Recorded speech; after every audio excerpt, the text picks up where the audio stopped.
Сәлеметсіздер ме, білім сүйер жастар.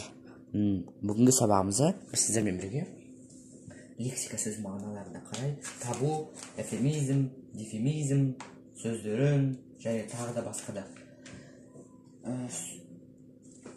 түрлерін айтатын боламыз. Табу сөздер.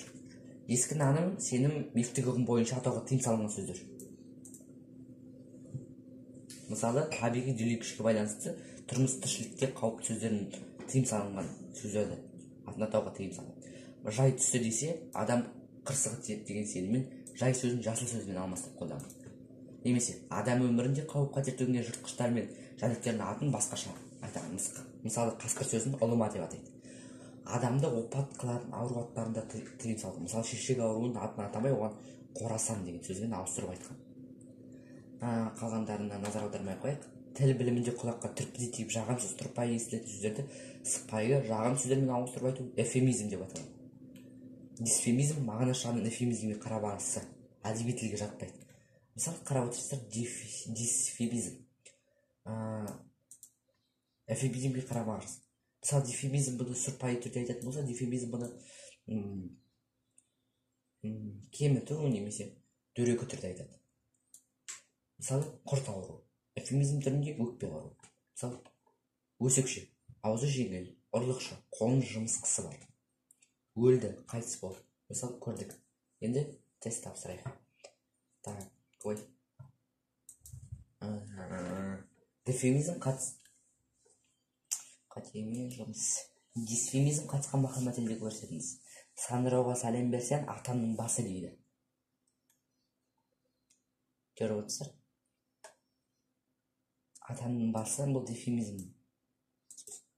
Табу сөз қатысқан сөйлемді көрсетіңіз. Бетінде қорасандағы бір адамға тікке қарауға дәтті шыдамайды. Міне, жаңағыны айттық. Қорасан деген сөз бұл шешек ауруын алмастырып қолданылды. Енді келесі тақырыпқа назар аударайық. Келесі тақырыпқа көшейік. Тұрақты тіркес. Тіркеске сөздің бір түрі. Мысалы, басты белгілер бірі сөздің орнықты тұрақты, яғни орындарын өзгертуге келмейді. Басқа сөзбен де ауыстыруға болмайды. Барлығы бір мағынаны білдіреді. Мысалы, ит өлген жер мағынасы алыс. Тайға таңба басқандай, анық. Тілді үйреді. Тәтті деген сөз. Мына жерден видеоды тоқтатып көріп алсаңдар болады. Бұған қарамай қойын. Тұрақты тіркестер фразеологизм деп аталады. Енді бір-біріне антоним болатын тұрақты сөз тіркестер. Бір-біріне антоним болатын тұрақты сөз тіркестер. Бетінен оты шықты, ұялды. Бетті бір кетпеді. Ұялмады. Ұялды, ұялмады. Антоним өткен сабақты өткендеріңізде бұл бір-біріне қарама-қарсы сөздер. Мақал-мәтел. Мақал-мәтелдер тұрақталған, қалыптасқан сөздер тобы болып саналады. Мақал-мәтелдердегі сөздерде орнын басқа сөздермен алмастыруға келмейді. Мақалның мазмұнына істің себебі мен салдар бірге айтылып, шарты мен нәтижесі қатар беріледі. Мысалы, ісім өнсін десе, еңбек ет.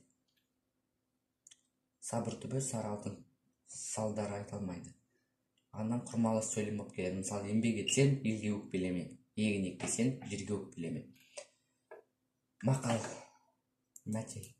Мақал тура мағынада айтады. Мәтел жүре ауыспалы мағына білдіріп тұр. Мәтелде істің салдары айтты. Мазмұнында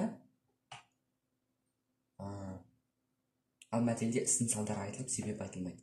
Сабыр түбі сары алтын. Туған жерде жер болмас, туған елде ел болмас. Сая су сарқырап ағады. Бірлік болмай, тірлік болмас. Жеңілдік жырға жығар. Ұсталы ел озар, ұстасыз ел тозар. Қайтып кірер есікті қатты жаппа. Ал енді осы бөлім бойынша тест. Күшті әлді сөзінің мағынасы, оған көңіл бөлмей қояйық. Сразу қатемен жұмыс. Мен қате белгілеп жүретін шығармын. Күшті әлді сөзінің мағынасын білдіретін тұрақты сөз тіркесін көрсетіңіз. Тепсе темірде, білік, мықты деген сөздер. Аса шебер өнерлі адамға қатысты айтылған тұрақты сөз тіркесін көрсетіңіз. Ағаштан түйін түйеді. Тұрақты тіркес қатысқан сөйлемді көрсетіңіз. Әке ақылынан кейін тілектің жігері тасқандай болады.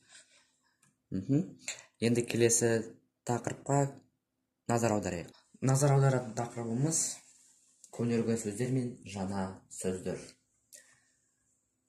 Көнерген сөздер тарихи шығармаларда ғана кездесетін, қолданыстан шыққан мағынасы көмескі сөздер. Олар тарихи және архаизм болып бөлінеді. Тарихи сөздер ескі замандағы. Қан, патша, садақ, жебе, қызыл әскер, отау. Архаизм халықтың тұрмыс тіршілігіне салт-санасы тәлім ғұрпына байланысты қолданатын, әр дәуірде өзгеріп басқа сөздермен ауысып отыратын ескірген сөздер. Архаизм мысалы мынау сөздер жатады: мата, атау, патсайы, әдет ғұрып, бесік құда, сауын айту, ұрын бару, үй тұрмысына қатысты, жаппа лашық. Тілімізде қайтадан жаңарған көнерген сөздер де кездеседі. Мысалы жаназа, имам, мешіт, ораза, жайнамаз, жалатау, барыс, ұлу, тышқан, ай атаулар, қаңтар, наурыз, маусым, тағы басқа.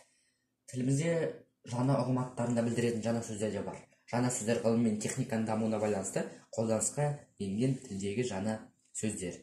Мысалы процесс, үдеріс, резервуар, суық қойма, парк, саябақ, теплица, жылыжай, телеграмма, жеделхат, пенсия, зейнетақы, класс, сынып. Сөзін тіркесу арқылы да сөздер жасады. Мысалы жердің жасанды серігі, ғарыш айлағы, жер серігі. Қазақ тілінің мәртебесінің өсуіне орай соңғы жылдары тілімізге көптеген жаңа сөздер неологизмдер енеді. Неологизм бұл жаңа сөздер. Мысалы орам жапырақ, қызанақ, жасуша, қожалық, жылыжай. Осымен біздің сабағымыз аяқталды. Келесі сабақта лексика тобын саласын аяқтаймыз.